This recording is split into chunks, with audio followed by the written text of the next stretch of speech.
What's up, guys? As always, I'm Jalen Russell, and you're watching another episode of the Appetizer. Today, we're talking about the Golden State Warriors, the defending champs. They finished out 67-15 last year, first in the Western Conference, before winning the finals in 6 games.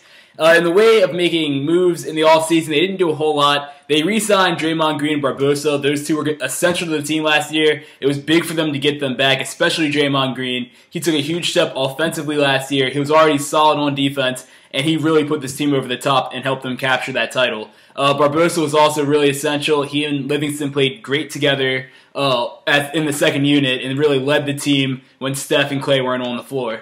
They also added Kevin Looney in the draft. He was projected to be a lottery pick before people started worrying about his injuries with his hip problems before he got into college, and they're projecting that his back may have issues down the road and he may need surgery. So teams shied away from him. He fell all the way down to Golden State towards the end of the first round, and they snatched him up. Great move by them, in my opinion. They lost David Lee and Justin Holiday in free agency.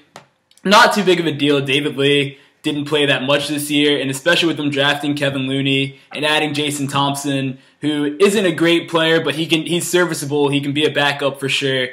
These guys will be fine. They really just kind of held the same team they had last year, and they're going to be great again this year. Don't get me wrong, but the old adage that if it ain't broke, don't fix it doesn't necessarily apply here just because of what the people around them are doing. The Spurs loaded up this offseason with LaMarcus Aldridge, David West, re-signing all their players. They're going to get better this year. You've also got OKC getting Kevin Durant back off injury, and Russell Westbrook's going to be there, obviously, and these guys are going to be better than they were last year.